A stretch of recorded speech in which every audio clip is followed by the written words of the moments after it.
Ursula von der Leyen, la présidente de la Commission européenne, est allée conclure les négociations avec les pays du Mercosur. Grosse colère de la France avec d'autres pays opposés à ce sujet. Conséquence, les agriculteurs se sont mobilisés ces dernières heures. Certains sont allés murer les permanences de politique, de députés en l'occurrence, qui avaient signé et voté la motion de censure, jugeant pour les agriculteurs qu'ils étaient en partie responsables de l'affaiblissement de la France et donc de la fin de ces négociations sans avoir pris réellement les idées de la France en compte. C'est ici la permanence de François Hollande que l'on voit qui a été murée. Avec nous, Véronique Le Floch, bonjour, vous êtes présidente de la coordination rurale. Est-ce qu'on n'est qu'au début des actions des agriculteurs pour manifester leur colère face à la fin de ces négociations annoncées hier par Ursula von der Leyen?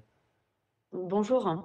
Oui, nous sommes au début et ça va s'amplifier avec les collègues européens. Tout le travail reste à faire parce que ça n'est pas encore perdu. Il n'empêche que pour nous, c'est notre avenir qui est en jeu. Et là, on aimerait plus de transparence de la part de nos politiques. On ne peut pas comprendre un tel accord, ni d'un point de vue économique, ni d'un point de vue environnemental. Quand vous pensez que cet accord revient à favoriser une agriculture industrielle qui vise à augmenter ses cheptels de plus de 30% en 10 ans, alors qu'ici en France, on perd 5% par an. Donc ça n'est pas entendable. Quand vous voyez la déforestation, c'est en 5 ans l'équivalent de 20 départements français, rien que pour nourrir des animaux et pour les amener à l'export. Donc voilà le bilan. Quand on nous parle, nous, d'environnement, de toutes les normes que nous subissons, les 200 000 normes, et à côté, on va se contenter d'alimentation venant de ces pays. On a donc compris qu'on était qu'au début de cette mobilisation. Merci pour cette réaction en direct ce matin. Brice Hortefeux, est-ce que vous reprendriez les mots d'un autre syndicat agricole, la FNSEA, qui dit la France a été piétinée? Oui, bon, c'est un sujet que j'ai vécu moi comme au Parlement européen, puisqu'il y a eu un vote qui s'est exprimé en 2019. Moi, avec François-Xavier Bellamy, qui était notre responsable de la délégation française, on n'était pas favorable à cet accord. Les autres familles politiques, c'était plus compliqué. Les macronistes au Parlement européen avaient une autre position. Bon, la réalité, s'il faut résumer, si vous me demandez mon sentiment, c'est un bon accord sur le plan économique et industriel, et c'est un mauvais accord pour une partie importante de la filière agricole. Moi, je suis élu en Auvergne, élu dans le Puy-de-Dôme, élu dans une zone d'élevage, et naturellement, les responsables, et particulièrement ceux de la FNSEA, avec lequel je travaille au quotidien, m'ont alerté, bien sûr, sur les conséquences. Donc, ça, c'est le premier élément. Le deuxième élément, est-ce que l'annonce particulièrement maladroite, et c'est vrai, humiliante, le président de la FNSEA, Rousseau, a parfaitement raison d'avoir utilisé ce mot-là, humiliante de la déclaration de Mme von der Leyen, qui montre bien que finalement la position française s'est considérablement détériorée, mais enfin on le voit là, on le voit en Afrique, on le voit sur le plan international, hélas, mais on le voit dans différents domaines, et puis on le voit tout simplement dans le rang économique, puisque je rappelle qu'on est tombé au 7e rang mondial, alors qu'on était au 5e en 2017.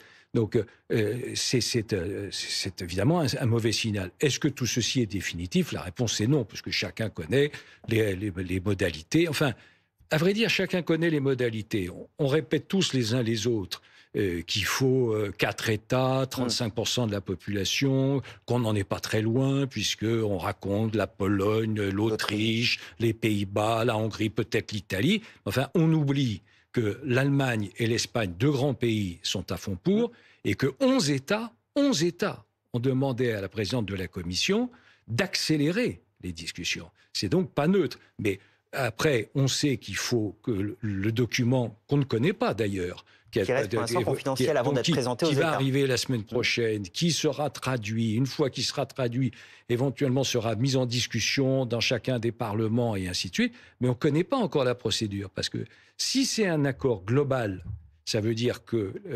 les parlements seront saisis, et tandis que si ces deux accords, qui sont deux accords distincts, commercial et investissement, ça passe par le Parlement européen. Donc ça veut dire qu'il y a plusieurs obstacles, plusieurs garde-fous, heureusement, mais enfin, on ne connaît pas, à l'heure à laquelle nous parlons, quelle sera la procédure qui sera retenue. Ce n'est pas la fin de l'histoire, c'est ce que disait l'Élysée. Ce qui est intéressant, c'est que cette séquence, elle arrive à un moment d'une crise politique française majeure. avec un Parlement national qui, unanimement, pour une fois, a dit non au Mercosur. Et là, les Français se retrouvent un matin en se disant, si finalement le Mercosur, alors il n'est pas signé, il n'est pas ratifié, mais il est validé par la présidente de la Commission européenne. Il y a quand même un sentiment de dépossession et très violent. Oui, et qui est aussi dû à un décalage de temporalité entre diplomatie économique et vie démocratique. C'est-à-dire que l'accord du Mercosur, ça fait à peu près 30 ans, c'est à peu près mon âge, qu'il est en discussion sur le plan économique. Et on voit qu'en 30 ans, le temps politique est un temps différent, surtout avec le temps du quinquennat et surtout dans des moments comme ça de flottement, de crise politique. Mais celles et ceux qui sont les plus touchés derrière, c'est le monde agricole. Le monde agricole qui se retrouve d'ailleurs par 2 fois témoin ou victime des aléas politiques, avec la dissolution, maintenant avec la motion de censure.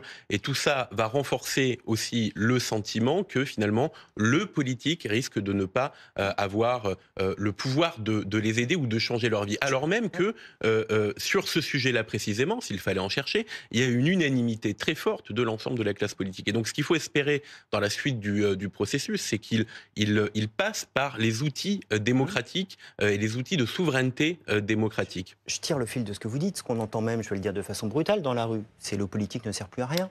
C'est un aliment supplémentaire de cette petite musique qui explique qu'aujourd'hui, 85% dans les derniers sondages des Français ne font plus confiance à leurs acteurs institutionnels. C'est un réflexe émotionnel. La réalité est évidemment plus complexe, mais n'empêche que ce type